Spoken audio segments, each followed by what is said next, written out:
Saludamos a todos los televidentes, radioyentes e internautas en este día, viernes 24 de febrero, dando las gracias a Dios porque estamos llegando a este día de preparación, como es el viernes, y hablamos de preparación de cara al Santo Sábado que está por llegar en unas horas. Donde quiera usted se encuentre, le deseamos desde ya feliz sábado, que se goce ante la presencia de Dios, adorándole, ya sea en un templo o en su casa, si sigue usted la transmisión de la Iglesia del Aire. Nos da mucho gusto cuando usted elige congregarse en su hogar con nosotros. Hemos visto que la Iglesia del Aire es una iglesia bastante grande. Hemos visto cuántos hermanos adoran a Dios con nosotros en sus hogares. Ustedes son la iglesia de hogar. Ustedes son la iglesia que, como en la iglesia primitiva, operaba en las casas. Allí en su hogar, allí Jesús le ministra. Y siguiendo la transmisión que nosotros hacemos por el YouTube, usted es parte de nosotros. Así que desde ya le deseo que se goce y se prepare para que mañana el Señor le hable con su palabra. Esta noche hay un programa que se llama Recibiendo el Sábado a la puesta del sol, aquí por estas plataformas, para el cual también le estoy invitando que se prepare y se conecte y pueda también disfrutar en las primeras horas del sábado de ese estudio que los hermanos traen. Sé que cuando el programa da inicio acá, tal vez usted ya en su lugar ya tiene 1 hora, 2 horas de haber comenzado el sábado, pero igual es como su primer servicio que usted recibe por la noche. Aquí se hace en la hora central de Estados Unidos, que podría ser 2 horas antes, o 3 horas antes, o 3 horas después que usted tal vez ya comenzó el sábado, porque es el sol el que determina dónde empieza y termina los días en diferentes lugares. Así que le invito para que también, en la medida en que Dios le haya bendecido, lo reconozca como el dueño de todo y le devuelva lo que le corresponde en concepto de ofrendas, diezmos, donaciones, primicias, y en esa forma usted va aprendiendo a vivir por fe y dependiendo del Señor.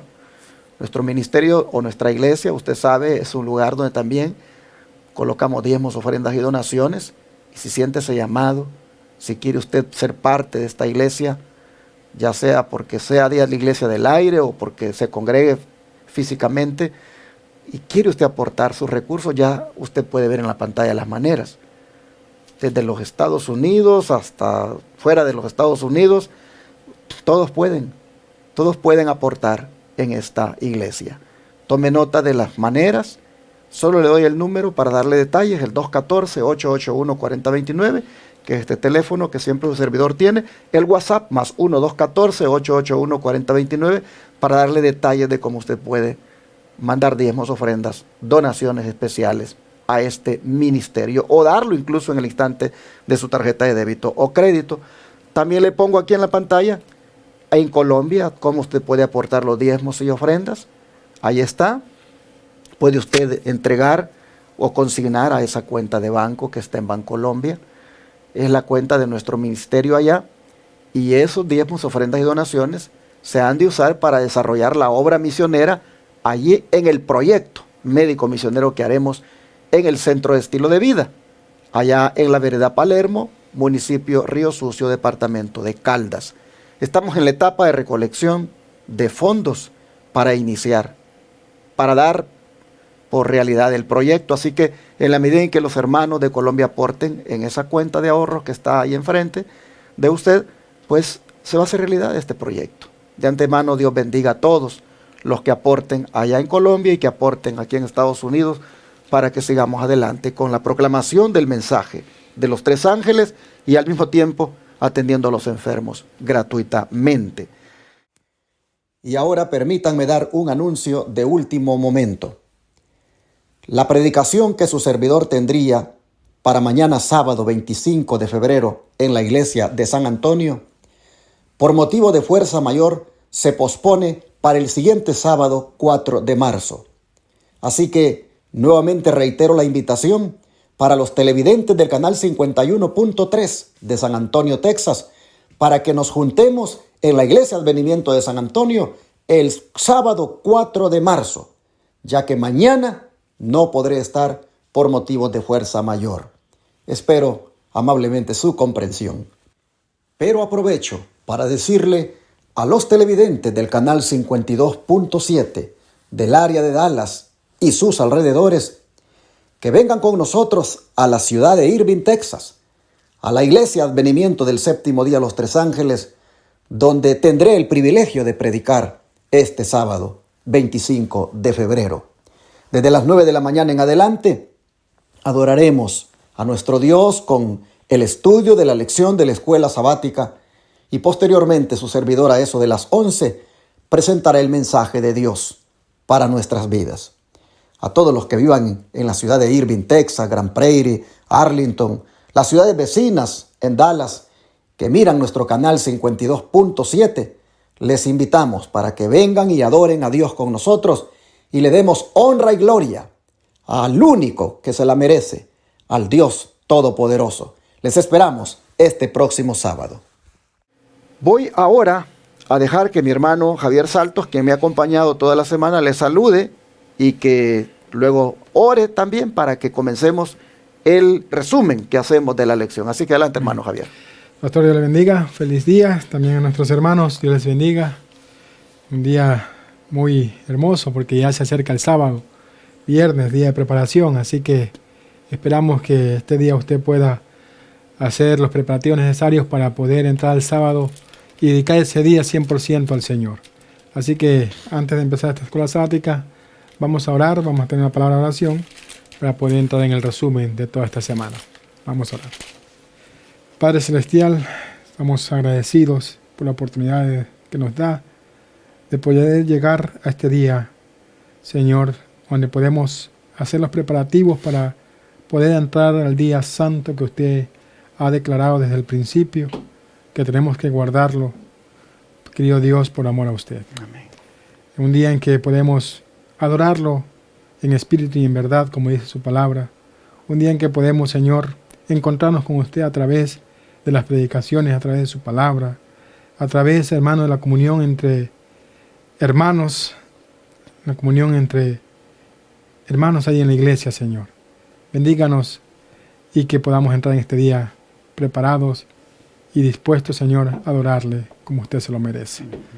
Ahora entramos al estudio de la escuela sabática, rogándole que usted nos ayude y nos asista con su Espíritu Santo. No tan solo a nosotros, sino también a aquellos que nos ven y nos escuchan. En el nombre de Jesús oramos. Amén. Quisiera comenzar haciendo este resumen, destacando un punto, y es el que tiene que ver con el sábado, séptimo día de la semana, que no está para nada incluido en las sombras del Antiguo Testamento. ¿Cómo lo sabemos? Porque la lección esta semana nos lo ha dicho. Nosotros vimos que en el libro de Colosenses, el capítulo 2, versículo 16, nos está diciendo que nadie les juzgue en comida o en bebida o en cuanto a días de fiesta, luna nueva o días, oiga bien esta palabra, días de reposo. Todo lo cual es sombra de lo que ha de venir, pero el cuerpo es de Cristo. Y luego decía el versículo 21,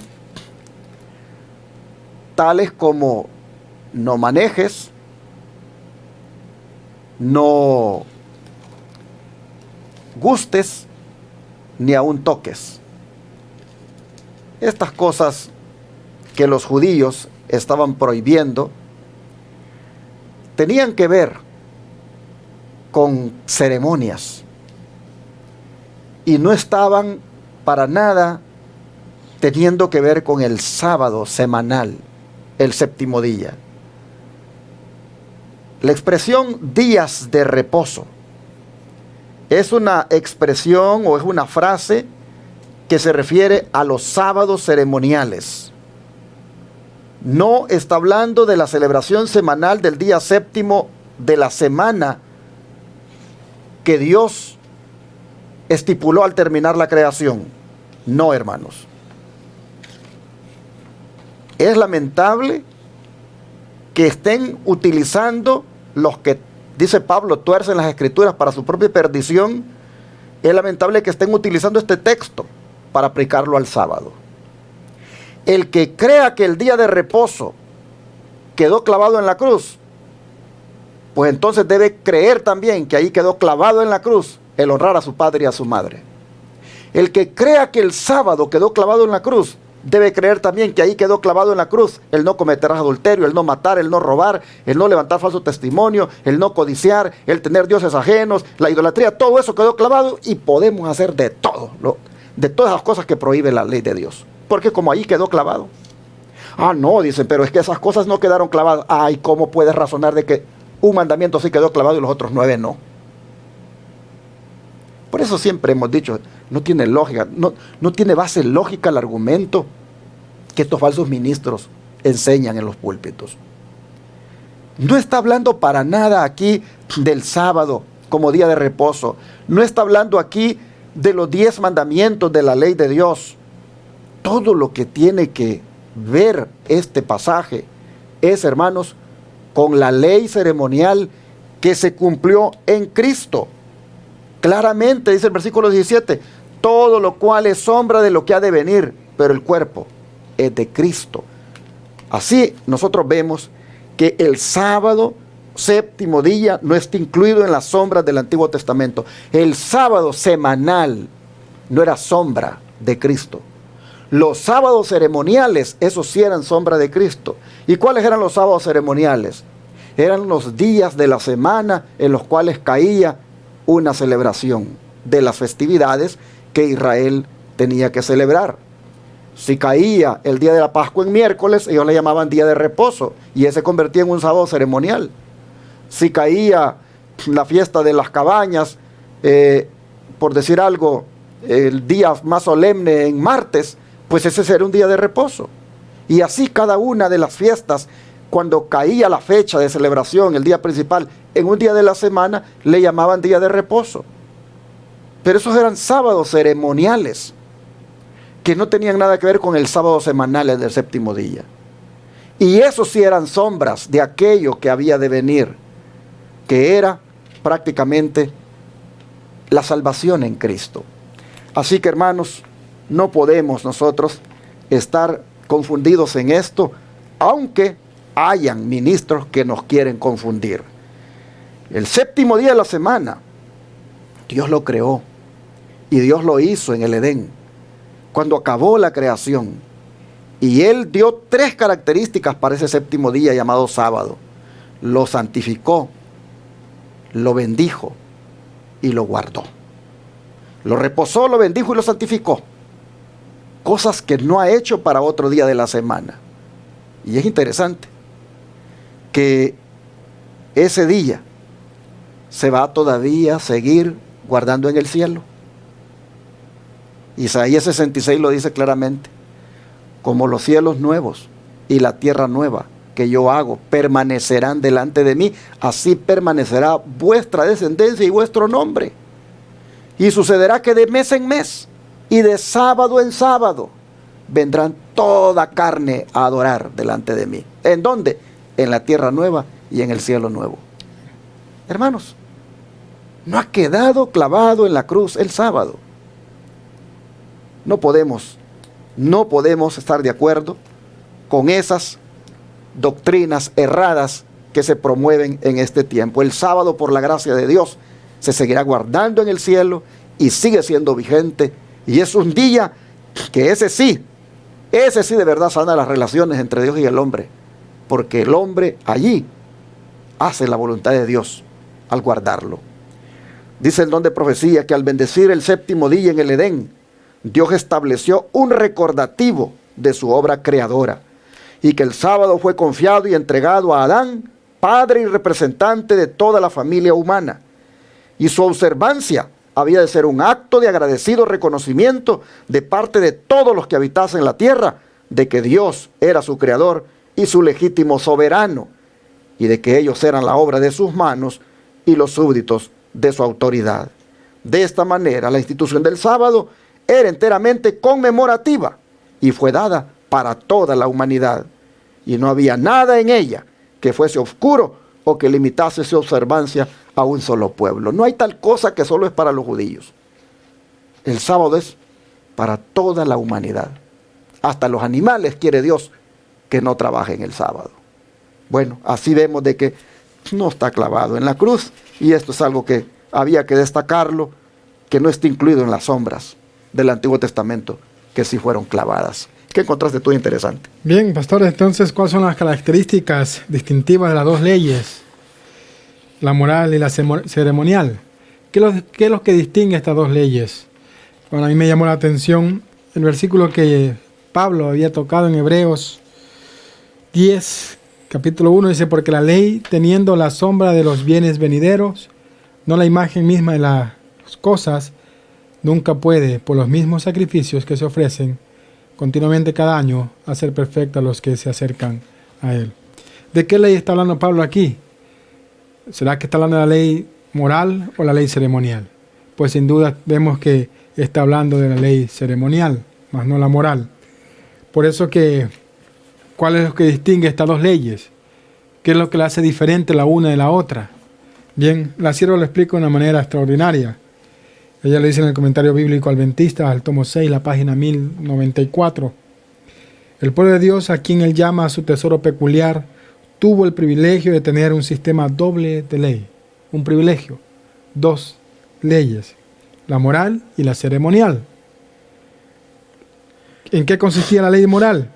La una que señala hacia atrás a la creación, para que se mantenga el recuerdo del Dios viviente que hizo el mundo, cuyas demandas tienen vigencia sobre todos los hombres en cada dispensación, y que existirá a través de todo el tiempo de la eternidad.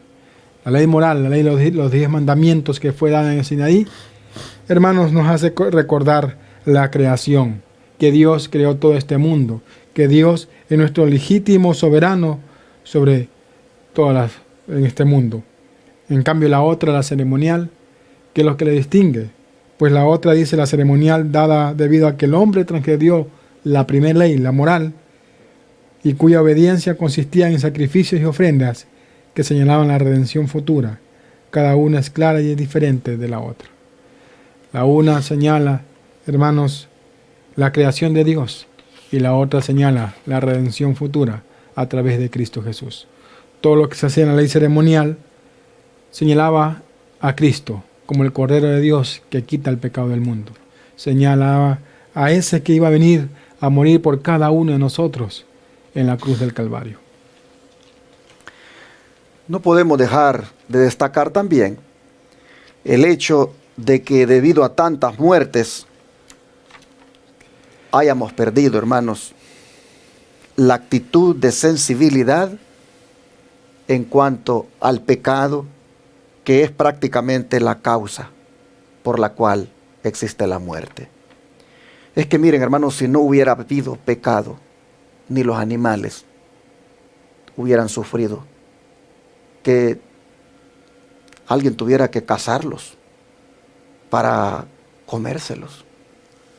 Pero qué lamentable que cuando el pecado entra la muerte y mueren los animales. El primer animalito que murió allí en el Edén para sacar la piel y poder vestir a Adán y Eva.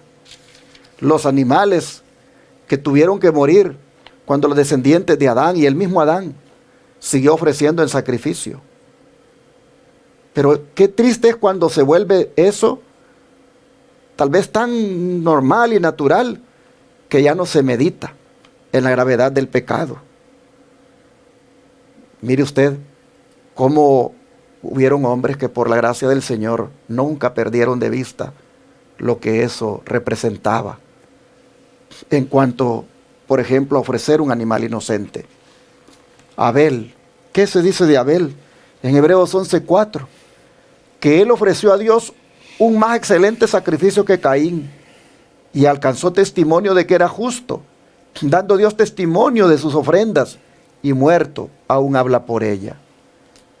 ¿Qué habla esa ofrenda de Abel? Que él puso su mirada en el Señor, que él no vio el valor expiatorio en la ofrenda, en el animalito, sino que él vio el valor expiatorio a quien simbolizaba el animalito, es decir, a Cristo.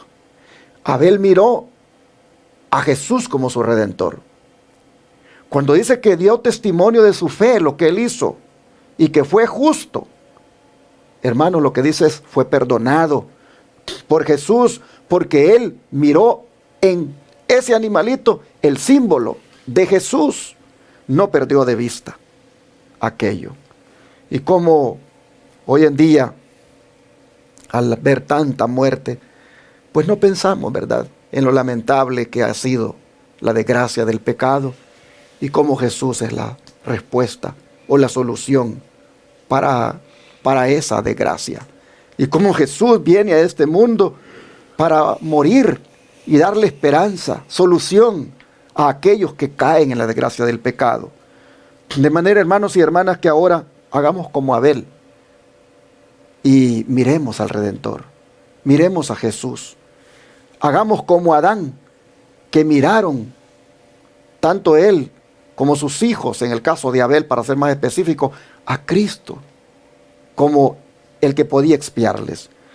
Dice el don de profecía que el sacrificio de animales fue ordenado por Dios para que fuera para el hombre un recuerdo perpetuo, un penitente reconocimiento de su pecado y una confesión de su fe en el Redentor prometido. Y tenía por objetivo manifestar a la raza caída la solemne verdad de que el pecado era lo que causaba la muerte. Deberíamos de ver, hermanos, en la muerte que hay ahora de los animales y de los seres humanos, la desgracia del pecado. Qué lamentable es.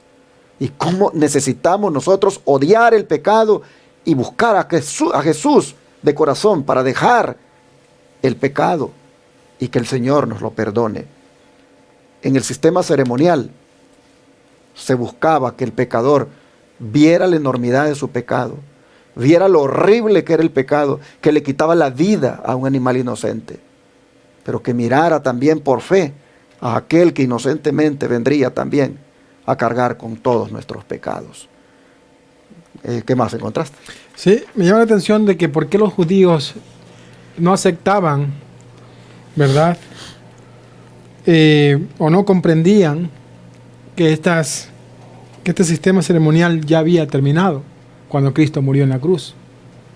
Interesante lo que dice Isaías, el capítulo 1, versículo 11. No lo voy a leer todo lo que leímos en la semana, pero me llamó la atención estos versículos.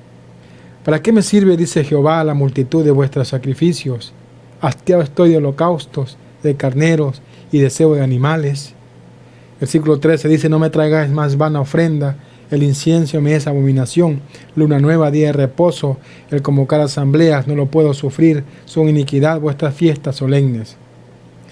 Hermanos, ¿por qué los judíos no comprendían que esa ley ceremonial había terminado ya con el sacrificio de Cristo? Porque había entrado un mero formalismo, en pensar que esas cosas eran los que los iban a salvar. Y perdieron de vista al verdadero Cordero de Dios que quita el pecado del mundo. Perdieron de vista aquel que esos sacrificios y esas leyes ceremoniales señalaban, que era Cristo. Por eso la sierva dice que cuando Cristo murió, la sombra cesó. Ya no había que hacer sacrificios. Pero los judíos no querían entender esta verdad. Dice, con la muerte de Cristo el sistema típico desapareció, pero la ley de Dios, cuya violación había hecho necesario el plan de salvación, fue magnificada y enaltecida. El Evangelio fue una buena nueva de gran alegría para Adán, Noé, Abraham, Moisés, pues les presentó a un Salvador venidero. Pero ellos no querían aceptar esta verdad. Ellos hicieron, hermanos, de esos sacrificios su esperanza, mas no en Cristo Jesús. Al ver que el cristianismo, por ejemplo, dice aquí, el Jerusalén era la metrópoli de los judíos, y allí se encontraba el mayor exclusivismo y fanatismo. Los cristianos judíos que vivían a la vista del templo permitían naturalmente que sus mentes se volvieran hacia los privilegios peculiares de los judíos como nación. Así que ellos por esto no querían, hermanos, comprender que esta ley ceremonial o este sistema ceremonial ya había terminado. Que la realidad se había encontrado con la sombra, que Cristo había muerto en la cruz y que ya no necesitaba más sacrificios ni holocaustos. Por último, hermanos, quiero destacar la importancia que tiene el estudiar el tema del santuario. Nosotros deberíamos de interesarnos en esos estudios. Su servidor predica intercaladamente entre temas de profecía, también temas del santuario, y tengo ahí en el YouTube ya como unos 15 mensajes que he predicado sobre esta temática, extrayendo las lecciones del santuario terrenal y sus servicios, con sus rituales y ceremonias, en cuanto a Cristo, y cómo también esto tiene su contraparte en el santuario celestial, donde Jesús está ahora ministrando. Deberíamos interesarnos en los temas del santuario. Si tienen tiempo, les invito a que puedan ver los temas que están ahí de este servidor o de otro predicador que a ustedes les guste más cómo los desarrolla. Pero interésense, hermanos, en aprender sobre la temática del santuario, especialmente por lo que está sucediendo en el cielo, ya que el santuario terrenal terminó sus servicios, no existe más, pero el ministerio se está desarrollando mucho mejor ahora en el santuario celestial, porque así como el santuario terrenal tenía sus sacerdotes, también el celestial tiene el suyo, y este es Jesucristo. Dice el libro de Hebreos, capítulo 4, versículo 14 al 16, hablando de este sacerdote: por tanto, teniendo un gran sumo sacerdote que traspasó los cielos, Jesús el Hijo de Dios, retengamos nuestra profesión. Miren, la razón por la cual debemos perseverar en esa profesión de cristianos, en ese llamado que el Señor nos hizo para ser sus hijos, en esa profesión de fe que nosotros hemos hecho, la razón por la cual dice debemos retener esa profesión es porque, hermanos, tenemos a alguien a nuestro lado, tenemos a alguien a nuestro favor, y es a Jesús, nuestro gran sumo sacerdote, que traspasó los cielos. Dice, no tenemos en Él a un sumo sacerdote que no pueda compadecerse de nuestras debilidades, sino a uno que fue tentado en todo, según nuestra semejanza, pero sin pecado. De manera que acerquémonos con confianza al trono de la gracia y alcanzar misericordia y hallar allí gracia para el oportuno socorro. Hermanos, la gracia sigue disponible. La gracia desde el cielo está siendo, hermanos, ofrecida a la raza humana, al pecador. Jesús, nuestro Salvador, sigue ofreciendo su ministerio de gracia para salvarnos. Y Él es nuestro intercesor ante nuestro Padre. Y Él se compadece por nosotros.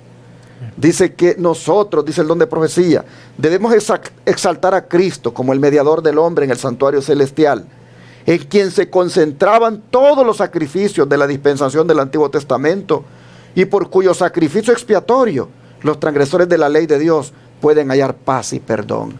¿Has violado, hermano, hermana, algún mandamiento de la ley de Dios? Eso es pecado. Pero ¿quieres tú encontrar perdón para eso? ¿Quieres tú encontrar paz interior y solución a ese problema que tienes de haber pecado? Entonces mira al cielo, ve a Jesús allí intercediendo por ti, clama por su ayuda, y Él dice, te va a dar el perdón, y eso también te va a dar paz. Amén. Me llama la atención el hecho de que no debemos continuar más con la ley ceremonial y todo lo que tenía que ver con sus ritos, con sus festividades. Ya no más, porque dice que continuar con esos ritos, eso sería un insulto a Jehová, porque es como no creer lo que Dios tenía dispuesto a enseñar allí, que era ser sombra nada más de aquel que habría de venir. Miren ustedes, dice el deseo de Cristo fue dejar con sus discípulos un rito que hiciera a favor de ellos precisamente lo que necesitaban, que sirviera para liberarlos de los ritos y las ceremonias que hasta ese momento habían practicado como esenciales y que perderían su valor con la recepción del Evangelio. Continuar con esos ritos sería un insulto a Jehová. Comentario de Ellen White, tomo 5, página 1113. Por eso no debemos de seguir guardando fiestas judías, por eso no debemos seguir en ninguna de esas festividades que eran sombra de aquel que habría de venir. Seguir con ceremonias, seguir con ritos, seguir queriendo, hermanos, aferrarnos a las ceremonias, dice que sería un insulto a Jehová, porque es no creer que ya se cumplió todo en Cristo. Así que démosle gracias al Señor por la lección que hemos tenido, que nos ha enseñado verdaderamente para qué era la ley ceremonial, cuál es el papel que jugó y cómo se cumplió todo en el Señor, y que por eso ella fue la que fue clavada en la cruz. Esa fue el acta de la deuda, y que se recordaba en cada uno de los requerimientos de la ley ceremonial, quedó clavada en la cruz. Ahora, por la gracia del Señor, somos libres de culpa, somos libres de la deuda. Hermanos, por la gracia de Dios, hemos sido reconciliados con Dios. Por la gracia de Jesús. Si usted no lo ha experimentado, pídale al Señor ahora que lo perdone, que le ayude y póngase a cuentas, porque la deuda que usted debe ya fue pagada por Cristo. Vamos a orar para darle gracias al Señor. Y así, Padre, te agradecemos que hayas tú pagado por nosotros esa gran deuda en la cruz del Calvario. Amén. Te damos gracias que con tu muerte, Señor, hayas hecho posible la liberación de la culpa, de inclusive esa acta que nos era contraria, de ese pagaré que debíamos. Gracias, Señor, porque ahora somos libres por tu gracia y queremos mantenernos en esa libertad, pero no para seguir pisoteando tus mandamientos, no para seguir en desobediencia, sino, Padre, para deleitarnos en tu gracia, haciendo tus obras como resultado de ella, y dentro de ello esté la obediencia a tus mandamientos. Amén. Padre, gracias por tu palabra, sobre todo por tu gran sacrificio y por ser nuestro sumo sacerdote que vive y permanece para siempre para interceder por nosotros.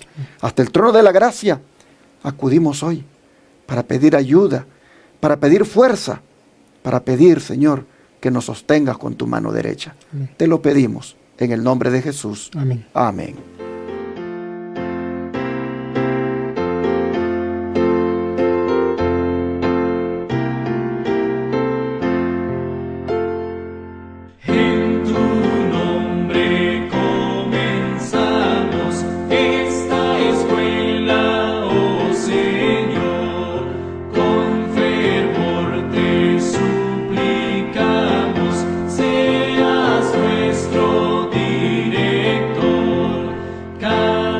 Casa